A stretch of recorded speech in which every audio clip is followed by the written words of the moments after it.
My wife, Emily, and I live in a peaceful suburb. We have normal jobs, a normal life, and our neighbors are just like any others. We follow the standard American lifestyle that most of us are taught to aspire to. The fact that I'm sitting down to write this story is already unusual because I'm not a writer. The last time I wrote something this long was my final college paper. But something happened not long ago that remains unexplained and still terrifies us to this day. It was a Tuesday night, and after a normal workday, Emily and I decided to go out for dinner. We got back around 9 p.m. since we don't stay up late on work nights. By 9:30 we were brushing our teeth and getting ready for bed. By 10 p.m. we were in bed, and we usually turn off the lights at 11. That night, we were watching our favorite show when the phone rang.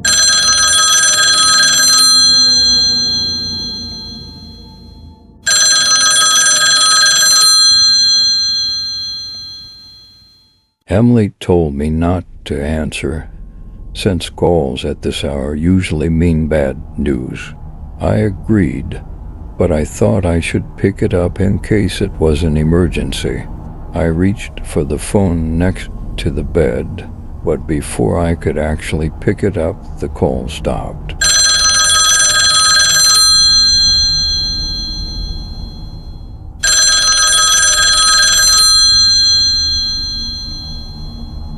A few minutes later, the phone rang again. I looked at the screen and saw an unknown number. Emily and I found it strange, especially since it was past 10 p.m. I didn't pick up the phone immediately, but just as it stopped ringing, it rang again.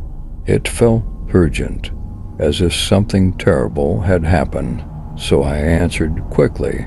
On the other end was the voice of our neighbor, Mark.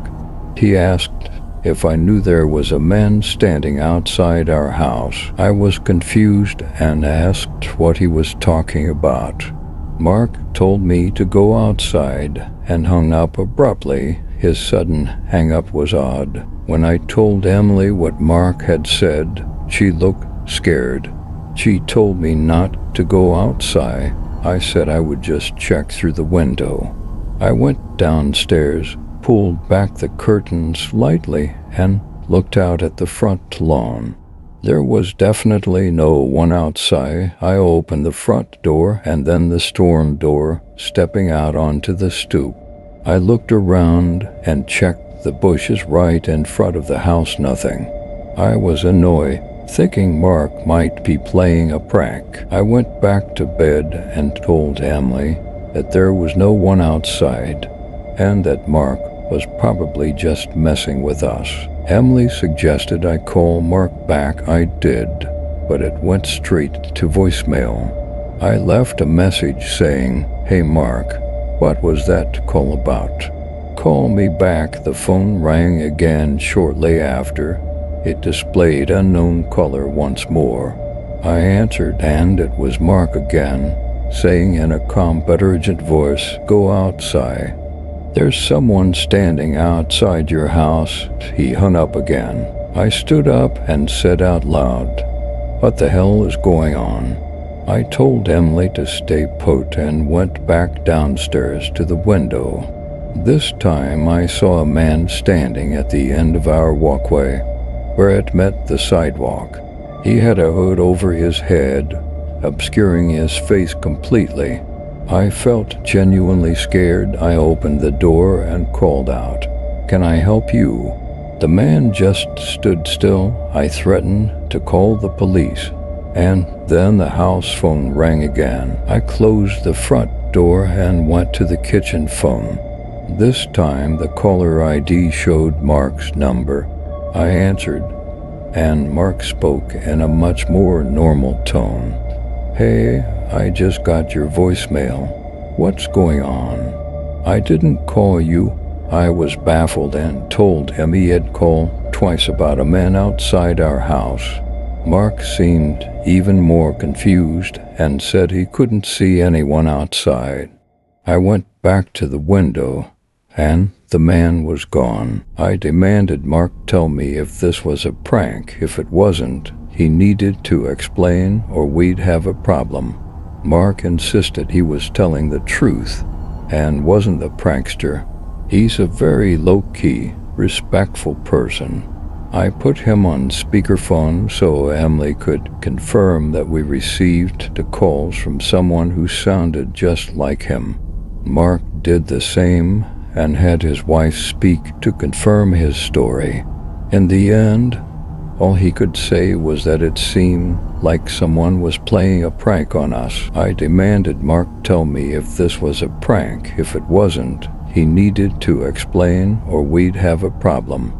Mark insisted he was telling the truth and wasn't a prankster. He's a very low-key, respectful person. I put him on speakerphone so Emily could confirm that we received the calls from someone who sounded just like him. Mark did the same and had his wife speak to confirm his story. In the end, all he could say was that it seemed like someone was playing a prank on us. We ended the call, but I was no less terrified than before. I had to go downstairs one more time to hang up the downstairs phone. I looked outside once more, and the man was still gone. None of us could ever figure out what had happened that night.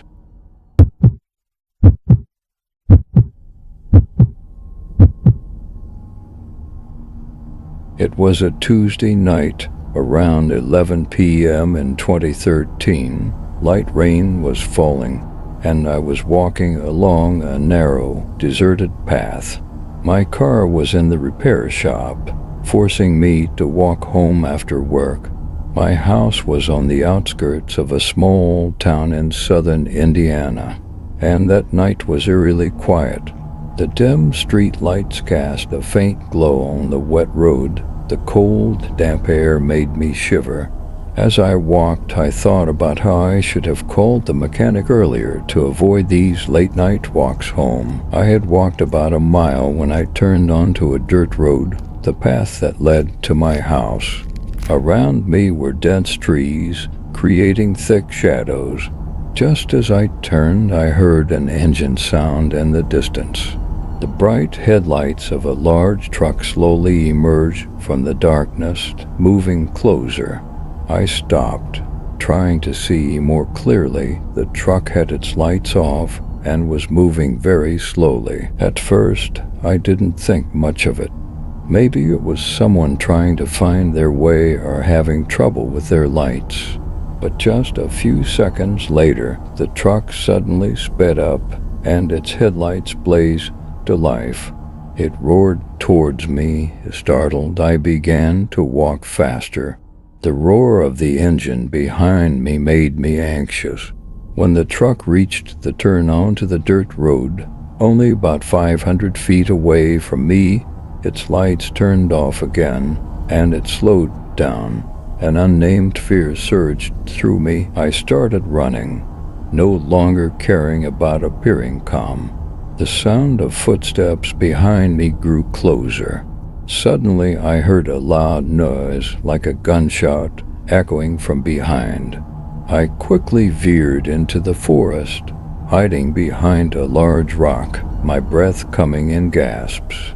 I could hear the sound of footsteps trudging through the wet leaves, and then a man's voice called out. She ran into the woods. To my horror, I heard the giggles of two young women. One of them said in a flat tone, "We'll find her soon enough.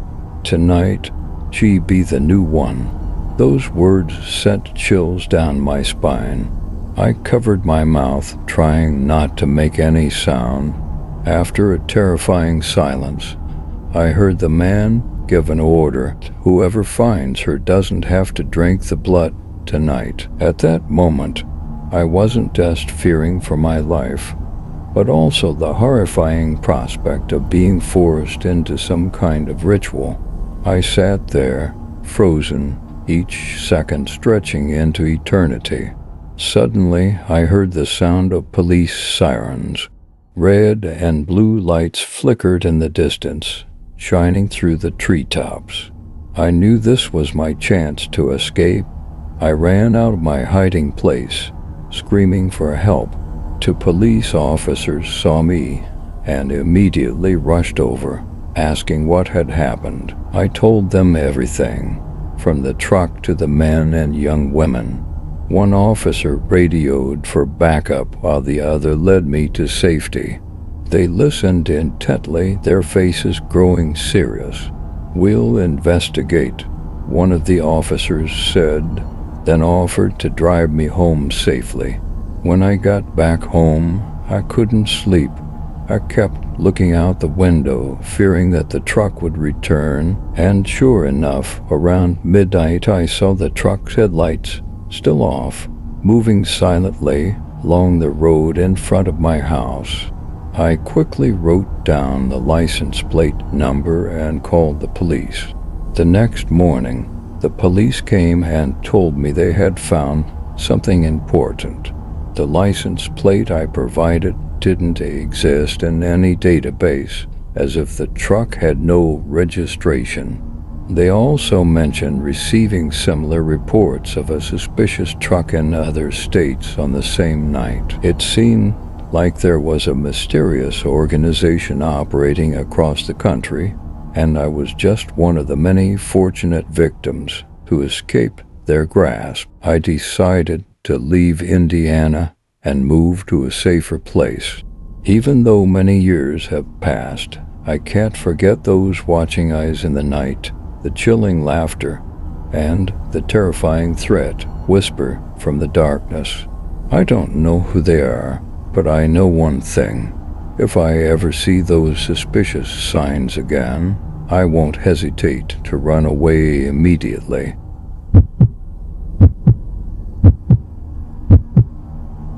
In early 2023, after a series of heated arguments with my dad, I decided it was time to move out. I found a small, secluded cabin at the end of a dirt road to sublet temporarily. The actual tenant had some personal issues and needed to leave, so he became my unofficial landlord. The cabin was just what I needed: quiet, isolated, and paid month to month, perfect for my short-term situation. The cabin had 2 levels. The ground floor consisted of a modest kitchen and a cozy living room. The only bedroom was upstairs, accessible via a narrow staircase and a quirky hatch door, which added a touch of rustic charm. I'd been living there for a month, and I'd already paid rent for the next month. I was settled in, and the place felt like home. There were a few similar cabins nearby, but I hardly ever saw my neighbors.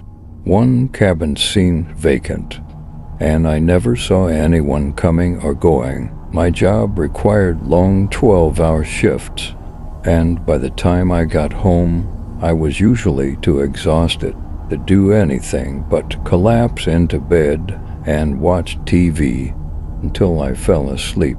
One night, after a particularly grueling day, I made myself a quick dinner of peanut butter and jelly sandwich and a protein shake and headed upstairs to bed. As usual, I shut the hatch door behind me. Even though the door didn't have a lock, it gave me a sense of security.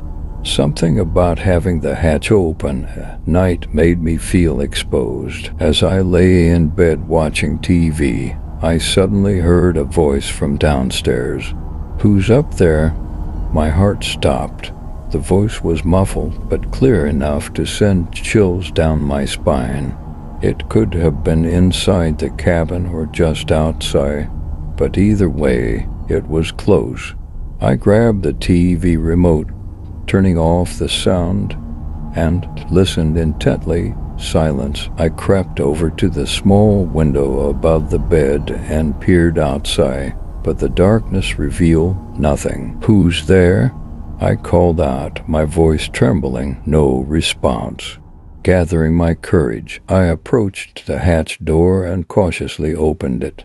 I peered down the staircase, half expecting to see my dad, though I had no reason to believe he'd come by. The living room below was empty and bathed in shadows. I made my way downstairs, turning on lights as I went. The cabin was silent, empty. I checked the front windows, the back door. Everything was as it should be. Maybe the voice had come from outside, I reasoned, though I couldn't shake the feeling that it had been inside. I went back upstairs, shut the hatch door again, and tried to convince myself that I'd imagined it. I turned the TV back on to distract myself. Not even 5 minutes later, loud bangs erupted from the hatch door below.